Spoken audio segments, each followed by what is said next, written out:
আসসালামু আলাইকুম। আমি এখন বানাবো দারুণ মজার একটা টক মিষ্টি বেগুন রান্না। অনেকেই আমরা টক মিষ্টি বেগুনটা রান্না করে থাকি, কিন্তু উপকরণগুলো একটু ১৯-২০ করে দিলে যে এইটার স্বাদ কতখানি বেড়ে যায়, এইভাবে বেগুন রান্না না করে খাইলে বুঝবেন না। সত্যি কথা, আঙ্গুল চেটে খাওয়ার মতো একটা খাবার। তৈরি করা খুবই সোজা, তো আসলে নাকি শুরু করা যাক। আমি এখানে ২ টেবিল চামচ তেঁতুল নিচ্ছি। এইগুলাকে একটু পানি দিয়ে আমি ভিজায় রাখবো। এটাকে পরে আমার চিপে কাত করে নিতে হবে, একটু নরম হয়ে গেলেই। একটু পানি দেই, এই ১০-১২ মিনিট ভিজায় রাখলেই হয়ে যাবে। এইখানে আমি ৫-৬টা দেশি পেঁয়াজ নিছি, আর এখানে ৬-৭ কোয়া রসুন ছোট বড় মিলায়, আর ৪টা কাঁচামরিচ। এগুলাকে আমি একসাথে বেটে নিব। আমি যে পেঁয়াজ, মরিচ, তারপর রসুন এগুলা ব্লেন্ড করে নিলাম, মানে বেটে নিলাম আর কি, ব্লেন্ডারেই আর কি। যাই হোক, ওখান থেকে আমি ১ টেবিল চামচ নিয়েছি। এর মধ্যে আমি একটু স্বাদ মতো লবণ দিছি, যেখানে অল্প একটু লবণ আছে।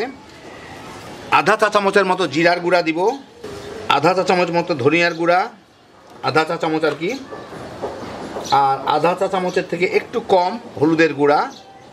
সামান্য একটু তেল দিয়ে, সয়াবিন তেল দিয়ে এটাকে আমি মিলায় নিয়ে বেগুনের গায়ে মেখে নিতে হবে আমার। এটাকে ভালো মতো মেখে নিই, একসাথে মেখে নিলাম। এখন আমি এখানে 2টা বেগুন মাঝারি সাইজের কেটে রাখছি, একটু মোটা মোটা করে কাটছি। দেখেন, বেশ মোটা মোটা করেই কাটছি আমি বেগুনগুলো আর কি। এর উপরে আমার এগুলোকে মেখে নিতে হবে, এই পেস্টটা।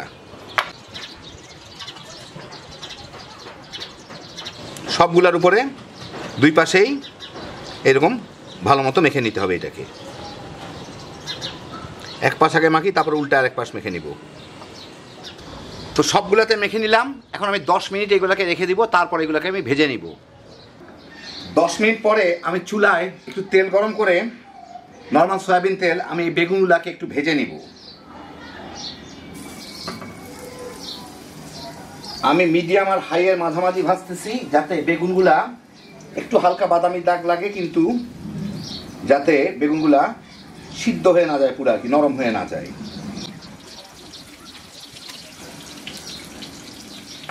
এই মিনিট 2-এর মধ্যেই একটা পাশ একটু ভাজা হয়ে গেছে মনে হয়। আমি এগুলোকে উল্টায় দিই। হ্যাঁ, একটু ভাজা হয়েছে, এরকম ভাজা হইলে হয়, একদম খুব বেশি বাদামি করে ভাজার দরকার নাই। এইরকম একটু ভাজা হইলে আমার হয়ে যাবে।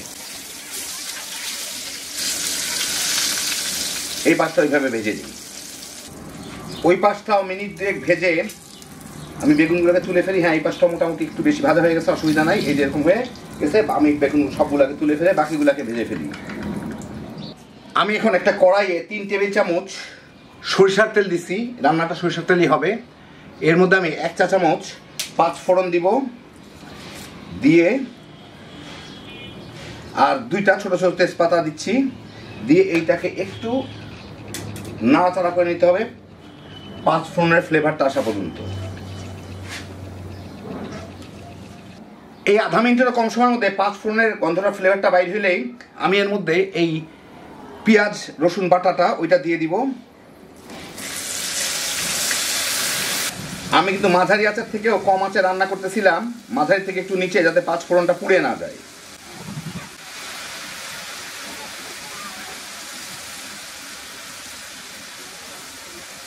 এখন আমি হিটটাকে মিডিয়ামে এনে এই পেঁয়াজটাকে একটু ভেজে নিব, এই মশলাটাকে আর কি।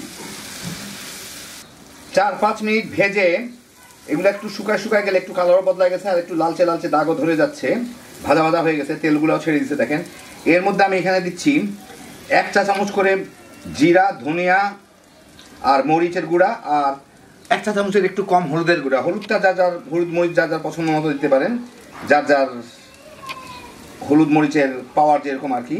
অনেক মরিচ বেশি ঝাল থাকে, অনেক মরিচ কম ঝাল থাকে, হলুদ বেশি কালার হয় না হয়, যাই হোক না কেন, আপনাদের পছন্দ মতো। এখন এটাকে এর সাথে একটু নাড়াচাড়া করে নিয়ে আমি হলুদের কাঁচা গন্ধটুকু চলে গেলে, কয়েক সেকেন্ডের মধ্যেই চলে যায়, আমি এখানে যে ব্লেন্ডারটায় ব্লেন্ড করছিলাম সেটা ধুয়েই আমি এর মধ্যে একটু পানি দিয়ে দিব। পানি দিয়ে এটাকে একটু কষায় নিব। আমি এখন মাঝারি, মানে মিডিয়াম আর লোর মাঝামাঝি অবস্থায় জাল দিব, যাতে একটু সময় নিয়ে এটা না পুড়ে ভালো মতো ভুনা হইতে পারে আর কি। 7-8 মিনিট ভুনে তেলটা ছেড়ে দিলে আমি এখন এর মধ্যে দিচ্ছি পরিমাণ মতো পানি, খুব বেশি পানি দিব না, এটা একটু মাখা মাখা টাইপের হয় আর কি, মানে ঝোল কম হয়, মাখা মাখা না। আর তেঁতুলের সাথে পানি আছে, অতএব ওখান থেকে আমার পানি এসে যাবে। এর মধ্যে এখন দিয়ে দিব হচ্ছে 2 টেবিল চামচের মতো গুড়।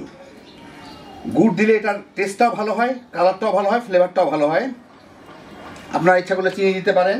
তেঁতুলের যে কাপটুকু করে রাখছি সেই কাপটুকু দিয়ে দিব এর মধ্যে, মানে তেঁতুলটা ডলে যেটুকু আমি বিচি টিচি ফেলে যা হয়েছে, ভিজা রাখার পর তেঁতুলটাকে ডলে আমি বিচিগুলা ফেলে কাট করে নিছিলাম। আর স্বাদ মতো লবণ দিয়ে দিচ্ছি। এইটাকে একটু মিশাই নিই। চুলাটা এখন আমি হাইয়ে দিয়ে দিই যাতে জলদি ফুটে উঠে। আশপাশ থেকে এগুলো ছাড়াই দেই, যেগুলো একটু পোড়া টোড়া হয়ে গেছে, মানে একটু বাদামি বাদামি হয়ে গেছে। এখন আমি টেস্টটা দেখে নিই।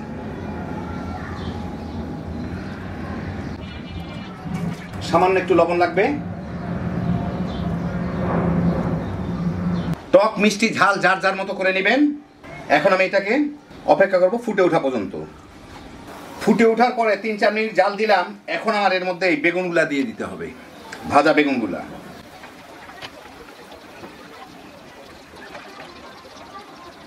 দিলাম, একটু পরে সবগুলাই রস পেয়ে যাবে। এখন এগুলাকে আমি ঢেকে জাল দিব, একটু ফাঁক করে দেই।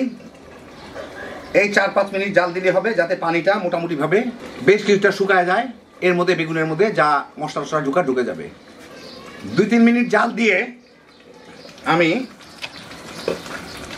এর মধ্যে কতগুলা কাঁচামরিচ, লাল মরিচ এগুলো দিয়ে দিব, মানে দেখতে সুন্দর লাগবে, খাইতেও টেস্ট ভালো লাগবে, যাতে ফ্লেভারটা চলে আসে আর কি। মাঝখান থেকে ফেলে নিয়েছি আমি মরিচগুলা। এটাকে এখন আর মিনিট 2 জাল দিয়ে নিলে আমার হয়ে যাবে। মিনিট 3 পরে আমি চুলার জালটা বন্ধ করে দিই। হয়ে গেল আমার দারুণ মজার ভিন্ন স্বাদের একটু টক বেগুন। নিচে 2-1টা বেগুনের পিস আছে, সেগুলো একটু নেড়ে দেখি লাগলো কিনা, না লাগে নাই। বাস হয়ে গেল। আপনাদের আমি একটু বেড়ে দেখাচ্ছি। তো এই দেখেন, হয়ে গেল আমার দারুণ মজার টক মিষ্টি বেগুন রান্না। এইভাবে একবার রান্না করে দেখেন, সত্যিকারভাবে আঙ্গুল চেটে খাবার মতো একটা খাবারের ঝোলটা যে কতখানি মজা না খাইলে বুঝবেন না। ভাতের সাথে যেরকম খাইতে পারবেন, সেরকম পোলাও কিংবা রুটি পরোটার সাথেও তামা তামা করে খেয়ে ফেলাইতে পারবেন। বাচ্চা বড় সবাই পছন্দ করবে, হ্যাপি জোশের একটা আইটেম। আল্লাহ আপনাদের সবাইকে ভালো রাখুন, সুস্থ রাখুন, নিরাপদে রাখুন। ইনশাল্লাহ বেঁচে থাকলে আবার দেখা হবে। আল্লাহ হাফেজ।